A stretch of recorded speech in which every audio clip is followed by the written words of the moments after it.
Good morning. Good morning. How are you this morning? Today is Saturday. It's another PS to our real estate week here at Love to List. I am Nancy Yonner coming to you from my home in Northern Virginia, where I share a little bit behind the scenes at Love to List with you each week and provide a little education and information of the value of working with a professional realtor when buying, selling, or investing in real estate. And I hope you are doing well. It is really chilly here in Northern Virginia, and it's supposed to snow tomorrow. Tomorrow will be January 19th, and I think we're supposed to get about 5 inches. So I'm really looking forward to another snow. We just had one about 2 weeks ago. And so I'm not sure where you are in the world, so please let me know where you're coming from. Today's topic is all about new construction, and it's just like a high level, quick snapshot of the different types of new construction that you can purchase and what to look out for and some of the nuances of the differences. Oh, thanks, Deb. Yeah, it's a nice fire we have going here. I hope to be able to keep it all weekend. So, sorry about that. Oh my goodness. I hope that you're doing well. And so before let me get a sip of my coffee here real quick. This is my favorite little mug. Besides, it looks really good in my my den here. But this is from Monkeytown Pottery, and the potter is Amy Oliver, and I love this mug. Anyways, so I wrote some notes, and so let's get right to it. I often call Saturdays Staging Saturday, and today we have a Staging Saturday, but a different type of Staging Saturday, which I don't talk to you very much about, and that is what we do for our new home buyers. And the people that we're helping today actually just bought a new construction home with us. And so we have a stager, and we have the most amazing picture hanger person, and we go in after they've moved in and help them kind of finesse everything, we helped them on the staging side when they went to sell, and of course they love our services and Teresa's talent. And so part of our value add is that we offer a few days of my stager and her assistant to kind of get everything just right. The pictures, maybe some of the tchotchkes, some bookcases, organization, and to kind of make everything look pretty. So I'm going to be popping in over there today to check on their progress. Really excited for them that they're going to be doing that today. So anyways, new construction. Now, new construction, so many options with new construction. And a lot of times people are like, well, why do I need a realtor for new construction? I can just walk in on my own. Well, you absolutely 100% need and should have a realtor to help you with your new construction. The only caveat would be is if you're an attorney, or if you're in the real estate business, mortgage industry, or maybe you've bought 20 homes and you're really comfortable with it. Oh, hey Terry, how you doing? But if you're the average person who, like most people are, that they're going to buy and sell a home throughout their lifetime, maybe 2 to 4 times, and don't have that experience and knowledge, and especially with new construction, it is different. So there's really kind of 3 types of construction. There's new construction, what I call in a subdivision, and these are what we call in the industry track builders.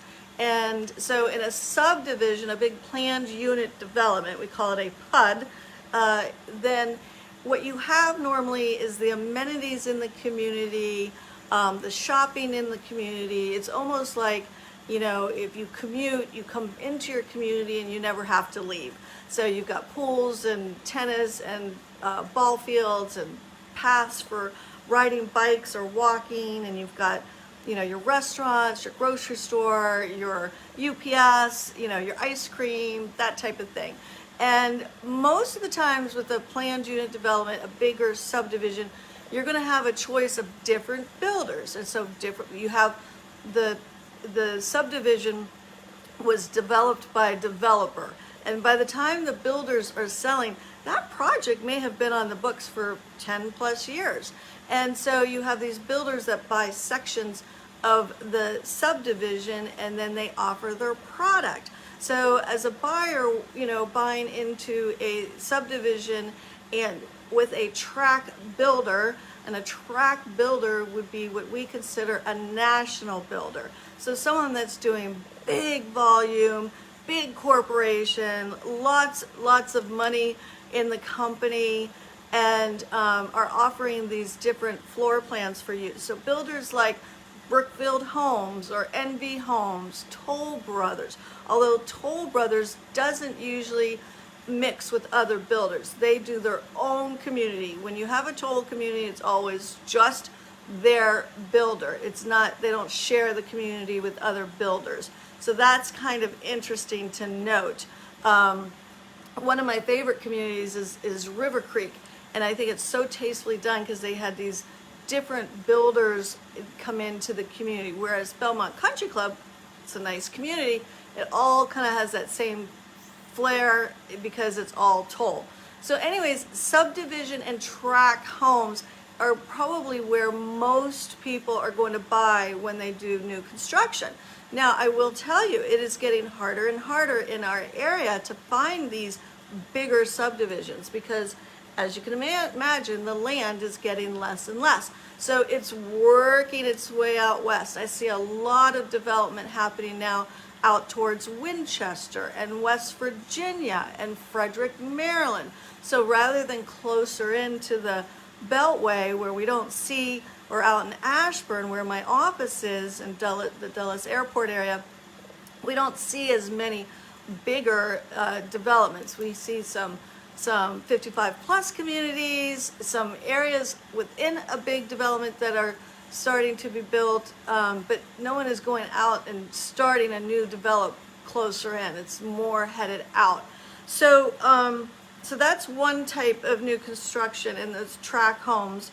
And the second kind is what we call semi-custom. Now semi-custom, we're seeing a lot more of that.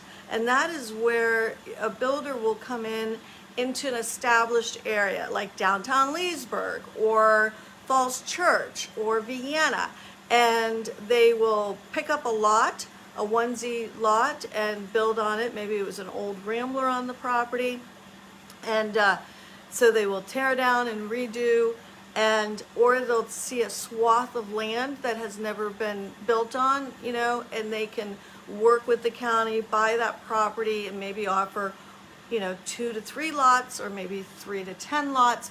So depending on the size of the land, but we call that infill. That's an infill lot. So anyhow, so that's semi-custom. You get to make some changes in the floor plan. With tract home, you can add options, but making changes is not really in the system. But with semi-custom, you can usually modify.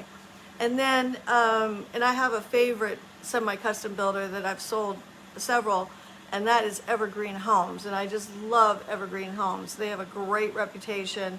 They have a great culture, and I highly recommend them.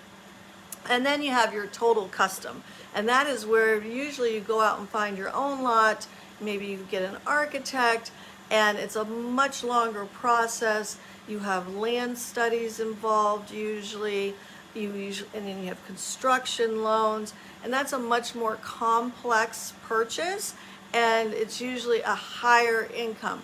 So your tract and standard building new construction is going to be the least complicated usually, and then your semi next, and then your total custom is going to be more complicated. So and usually the price kind of varies with those 3 different types of purchasing. but your custom's going to be by far your most expensive, and then semi, in between. So it kind of makes sense, right? So the different types of things that are important to look for, though, with a standard home, I have gone in and helped a seller sell a home that they bought in a subdivision, and they bought on their own, and sorry about. So sorry, my alarm keeps going off. So they didn't have a realtor, and so some of the things that I have come across, that a purchaser, when they purchased, they just bought it for themselves. They weren't thinking about the resale value. And that is one of the biggest reasons to have a realtor with you, is so that you can help them with their resale value. So I've been in homes where they haven't had a fireplace, and they're like, well, we didn't need a fireplace. Well, I have had purchasers not even look at homes if it didn't have a fireplace. Or at a certain price point, the buyer opted out, I don't need a main floor study. I have had purchasers not look at a house if it doesn't have a main floor study.